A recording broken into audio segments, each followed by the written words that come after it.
jobs in 2015. That report was released by the Uni Global Union and the New Economic Foundation. The report will form basis for discussions in tomorrow's session with more than 2,000 trade unionists at the 4th Global Union Congress currently underway in Cape Town.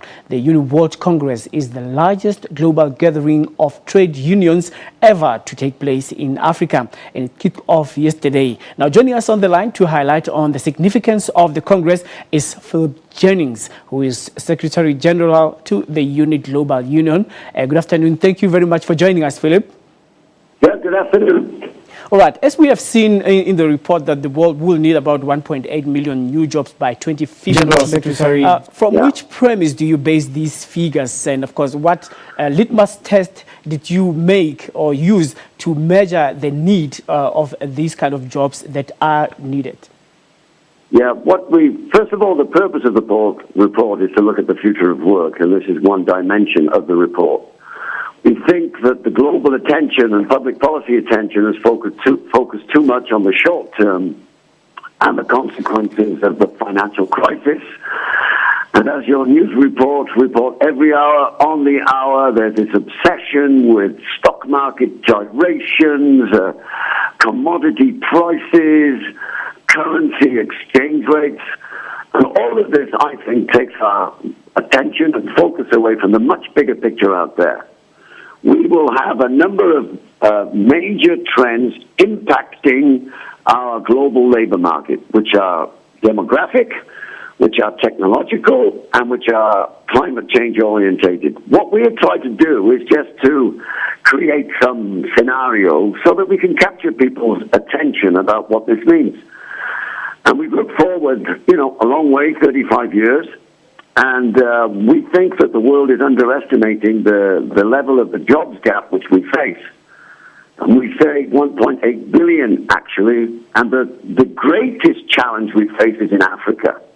Africa will be larger than any single country in the world, including China and India.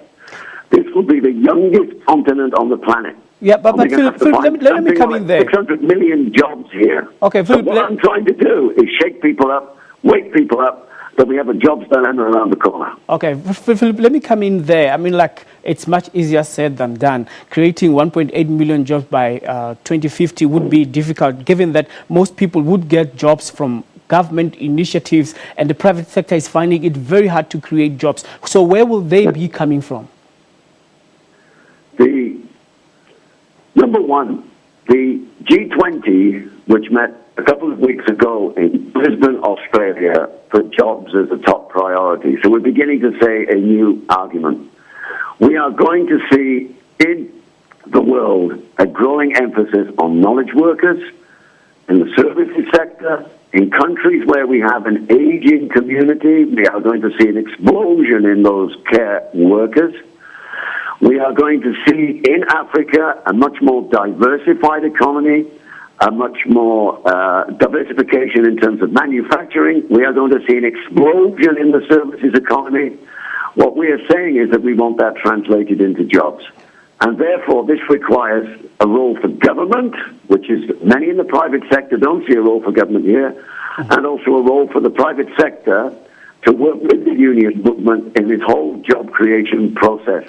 Okay. What it requires, above all, is investment in education and skills. Okay, I get your point there, Philip, but just before I let you go, there's an argument that there's so much tension between trade unionism and employers, because others are looking at their overheads, whereas unions are looking at the interest of the workers in terms of decent working conditions and salaries that they have to earn. Now, with consumer confidence, are we going to see foreign direct investment there, where South Africa, some people are saying that they find it hard to invest in? I have 500 unions from 100 countries in this room. The overwhelming majority of them have a good, constructive dialogue with employers. They sit down, they negotiate, they look at skills, they look at productivity. Their seat at the table is recognized. They have a contribution to make, and I can tell you where we have the most advanced social dialogue, you have the most competitive economies.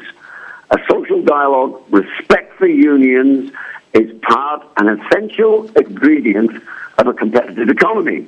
Therefore, this notion that we don't belong, that we got nothing to contribute, is absolutely false. And I think in the country here, you have the institutions, and I'd like to see them work in a better way. NEDLAC is a place of social dialogue. You have collective bargaining taking place here.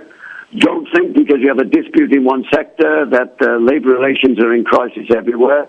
The problem in South Africa you have at the moment is the question of inequality. And that's another thing in our report.